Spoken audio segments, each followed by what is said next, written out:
you announced that your government would not listen to those who say, let the virus rip, nor to those who urge a permanent lockdown when you announced those measures. But the phrase, let the virus rip, and the notion that you as a government would let the virus rip was your own phrase, was it not? Well, so, no, I'm sad to say there were plenty of people who had used the phrase in conversation with me. I was trying to represent a view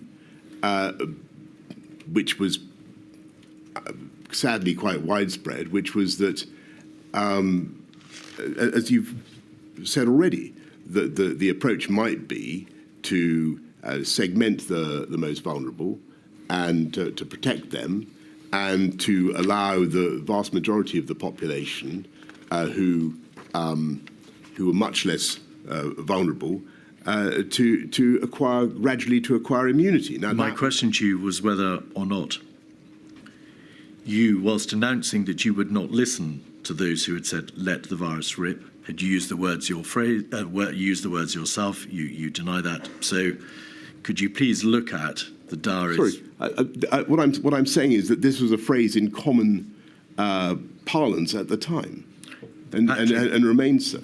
Sir Patrick Vallance's diary is 273901, page 92.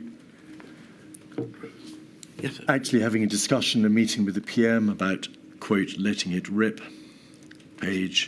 But I don't wish to be I'm just going to put... repetitive, but this is exactly what you'd expect me to be talking about at this stage. Page 245. This is June 2020. I'm going to show you all the ones, Mr. Johnson, out of fairness. The Prime Minister meeting begins to argue for letting it rip, saying, yes, there will be more casualties, but so be it. They've had a good innings. 608.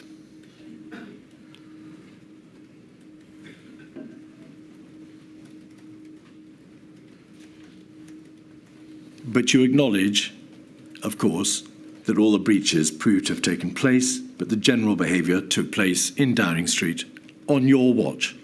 I do, but I wish to just to stress, and I've always I've been clear for everything I've said. I take full responsibility for everything that the government said or did during the pandemic. I continue to regret very much what happened, but I really want to emphasise, and you talk about the impression,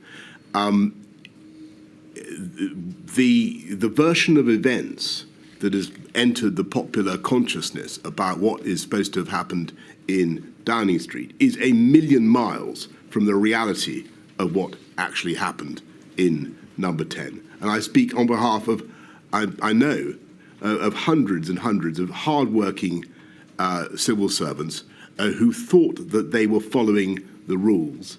And I know, I don't think have been properly characterised by some of the, not just the media coverage, but the dramatic representations that we're now having of this are absolutely absurd.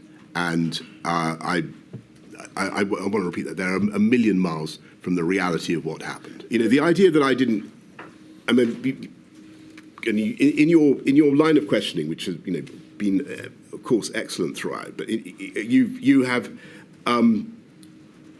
you've dwelt particularly on WhatsApp exchanges and various things that I'm supposed to have said, which indicate that I didn't care. I did care, and I continue to care passionately about it.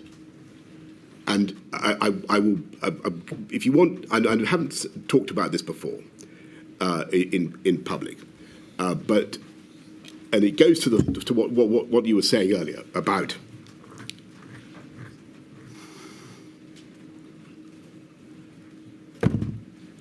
elderly people and my what you claim is my indifference to the pandemic.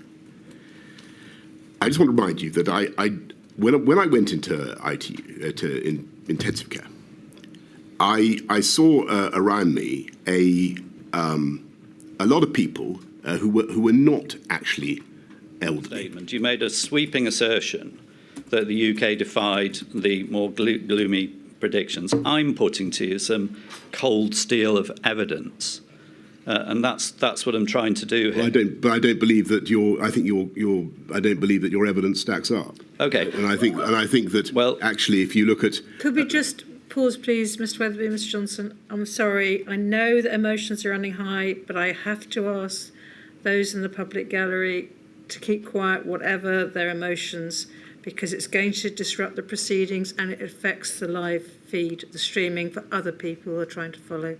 I'm really sorry. I do understand, but it has to stop. But to put your foot on the accelerator is, by implication, quite different. He, in fact, used the word perverse, but I'm just going to suggest to you that it's a different thing to do.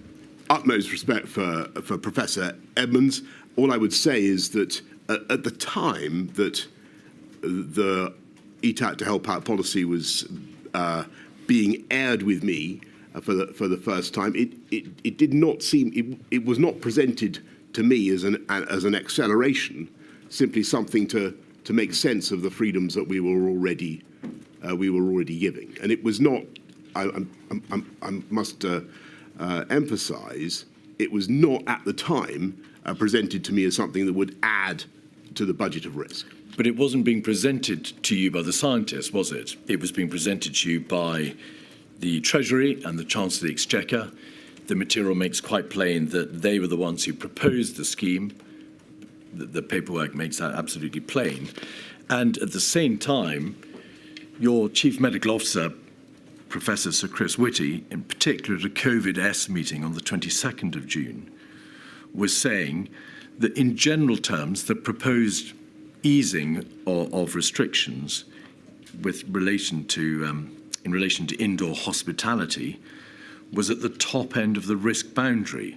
So you knew that there was an element of risk in this. There had to be a degree of epidemiological gamble.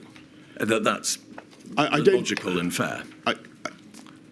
I don't think that I thought that scheme in itself was a particular gamble at the time, and it certainly wasn't presented to me as such, nor am I confident that there is very substantial evidence that it did indeed add to the although I defer to what your inquiry has discovered, but I can't see anything that conclusively shows that it made a big difference. At the time, it wasn't presented to me as something that would.